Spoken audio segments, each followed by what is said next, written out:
ఓం శ్రీ గురుభ్యో నమః. శ్రీ శివమహాపురాణంలో 3వ అధ్యాయమును మీ అందరికీ కూడా చాలా చక్కగా వివరిస్తాను.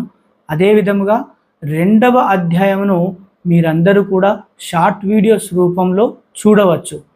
ఆ యొక్క 2వ అధ్యాయంలో దేవాది దేవుడైన ఆ మహాదేవుని యొక్క మహత్యము, అదే విధముగా శ్రీ శివమహాపురాణం యొక్క పరిచయము అనే పద్ధతులు, విధానాలు అన్నీ కూడా వివరించడం జరుగుతుంది షార్ట్ వీడియోస్ రూపంలో. సుతజీ మహర్షుల వారు అన్న మాటలను విన్న తర్వాత అక్కడ ఉన్న ఋషులు, మునులు అందరూ కూడా ఈ విధంగా విన్నవించుకోవడం జరుగుతుంది. హే సుతజీ మహర్షి, వేదముల యొక్క సారమైన అద్భుతమైన శ్రీ శివమహాపురాణమును మా అందరికీ కూడా చాలా చక్కగా వివరించండి అని విన్నవించుకుంటున్నారు.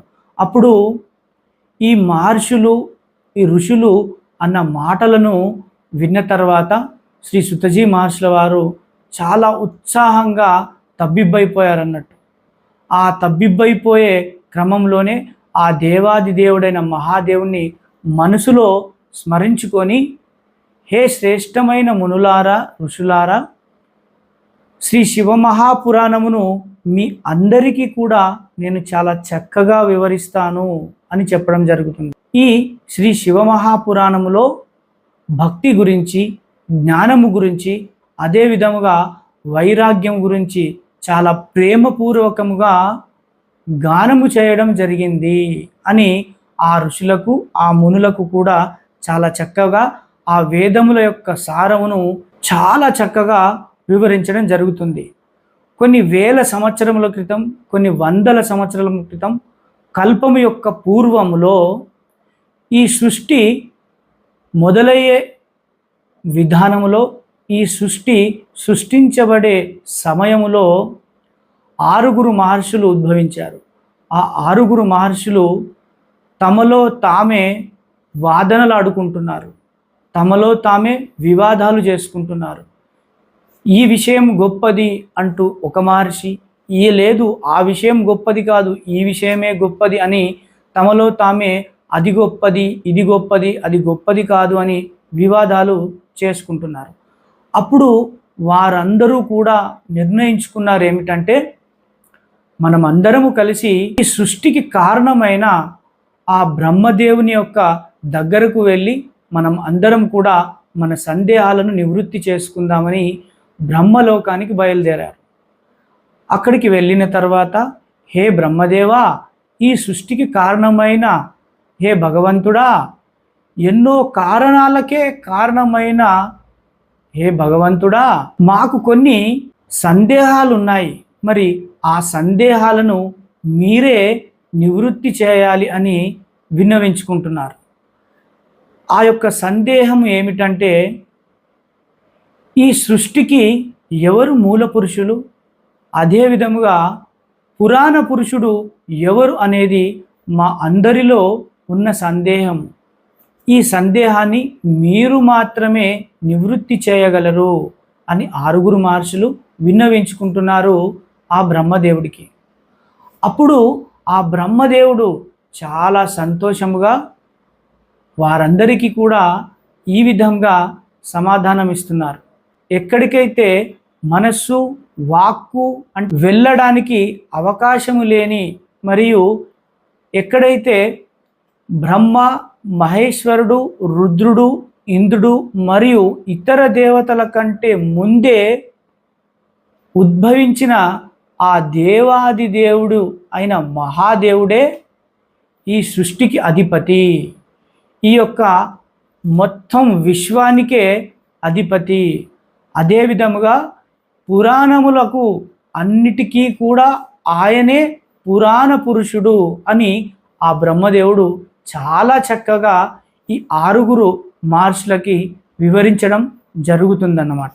ఆ దేవాది దేవుడైన మహాదేవుడే సర్వ సృష్టికి మూల పురుషుడని చాలా చక్కగా వివరిస్తారు బ్రహ్మదేవుడు.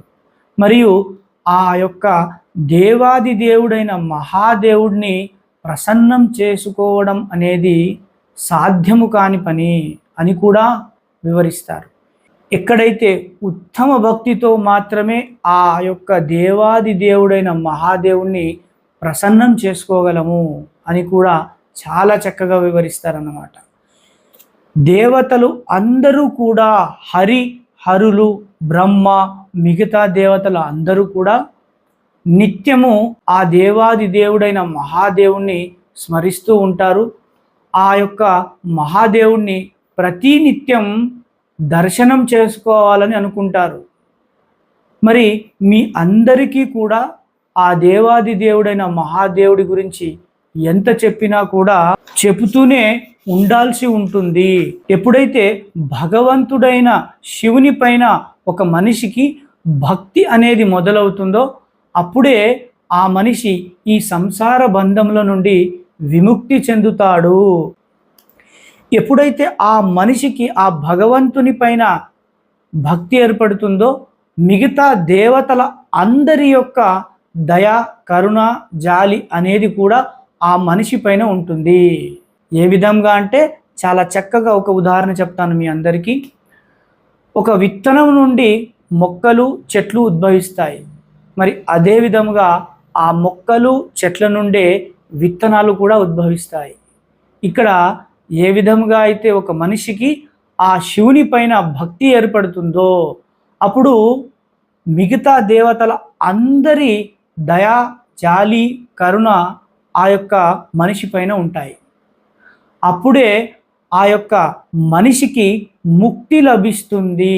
మీరందరూ కూడా ఆ దేవాది దేవుడైన మహాదేవుని యొక్క కృప మీ అందరిపైన ఉండాలి అంటే మీరందరూ కూడా భూలోకమునకు వెళ్ళి సహస్ర వర్షములు, 1000 సంవత్సరములు నిరంతరముగా మీరు ఒక దీర్ఘమైన యజ్ఞమును మొదలు పెట్టండి అని బ్రహ్మదేవుడు అంటాడు. అన్ని యజ్ఞములకు అధిపతి అయిన ఆ పరమశివుడు శివుని యొక్క కృపతోటి మీరు వేదముల యొక్క అంతిమ లక్ష్యము, వేదముల యొక్క సారాంశమును జ్ఞానము రూపములో పొందుతారు. మరి ఆ జ్ఞానము యొక్క సారాంశమును కూడా మీకు లభిస్తుంది. అప్పుడు ఋషులు, మునులు కూడా ఒక చిన్న సందేహం కలిగి ఈ విధంగా అంటారు, ఓ బ్రహ్మదేవా, ఈ యొక్క అంతిమ లక్ష్యం అనగా ఏమిటి? అదేవిధంగా అంతిమ మార్గం అనగా ఏమిటి? మరియు అన్వేషకుడు అంటే ఏమిటి అని చాలా చక్కగా ప్రశ్నను అడుగుతారు. వాటి గురించి మాకు చాలా చక్కగా వివరించండి అని బ్రహ్మదేవునికి సెలవిస్తారు. సాధ్య, సాధన్, సాధక్ అని కూడా అంటారు అన్నట్టు.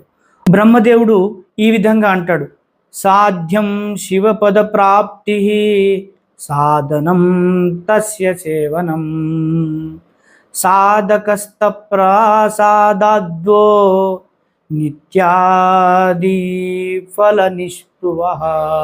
బ్రహ్మదేవుడు ఏ విధంగా చెప్తారంటే శివలోక ప్రాప్తి పొందడమే మనిషి యొక్క అంతిమ లక్ష్యము. అంతిమ లక్ష్యం అంటే ఏమిటి? ఆ యొక్క దేవాది దేవుడైన మహాదేవుని లోకాన్ని మీరు పొందడమే అంతిమ లక్ష్యము. మరి ఆ అంతిమ లక్ష్యమునకు మార్గము, అంతిమ మార్గం ఏమిటి? ఆ యొక్క శివుని యొక్క సేవ చేయడమే మీ యొక్క అంతిమమైన మార్గము. ఈ రెండుటి ద్వారా, అంతిమ లక్ష్యము, అంతిమ మార్గము ద్వారా ఏదైతే మనిషి ఏది సాధించాలని అనుకుంటున్నాడో దాని గురించి కూడా మరి ఆ అన్వేషకుడు ఈ రెండింటిని ఏ విధముగా పాటించాలి, ఏ విధముగా నెరవేర్చుకోవాలి అనే అన్వేషకుడి గురించి కూడా చాలా చక్కగా చెప్తారన్నట్టు. మీరందరూ కూడా చాలా శ్రద్ధగా వినాలి శ్రీ శివమహాపురాణము యొక్క ప్రవచనమును. అన్వేషకుడు ఎలా ఉండాలి?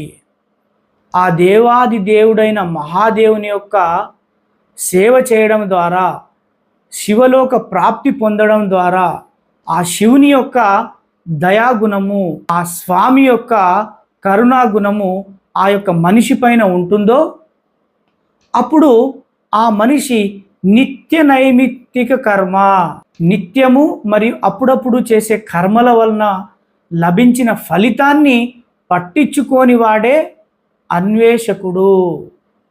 అప్పుడే ఆ యొక్క మనిషి పైన, ఆ యొక్క పురుషుడి పైన, ఆ పురుషుడు చేసే భక్తి పైన దేవాది దేవుడైన మహాదేవుని యొక్క దయాగుణం అనేది, కరుణాగుణం అనేది, ఆయన యొక్క ఆశీర్వాదం అనేది ఎప్పటికీ ఉంటుంది.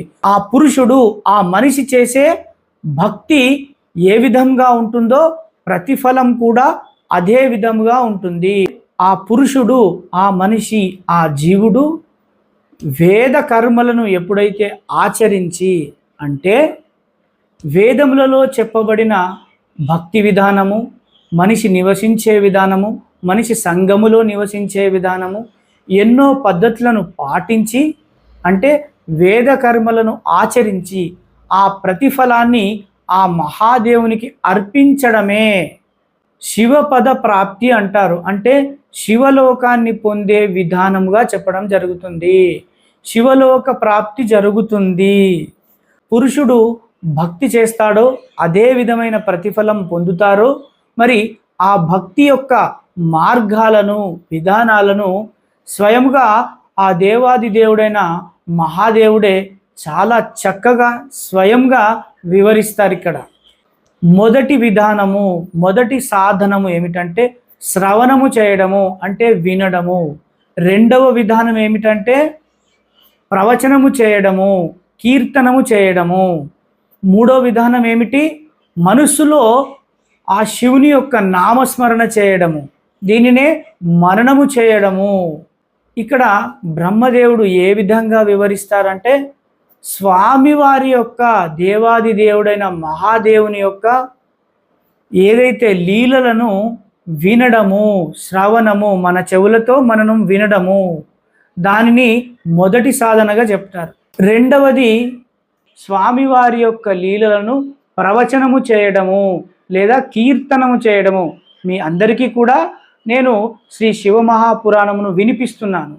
ఈ యొక్క వాక్కు ఏదైతే ఉందో ఇది రెండవ సాధనం అని చెప్పడం జరిగింది. మూడవది మీరందరూ కూడా మనస్సులో ఆ యొక్క శివుని నామస్మరణ చేసుకోవడము, ఇది మూడవ పద్ధతి. వాటిని శృతి రూపంలో మీరందరూ కూడా పాటించాలి.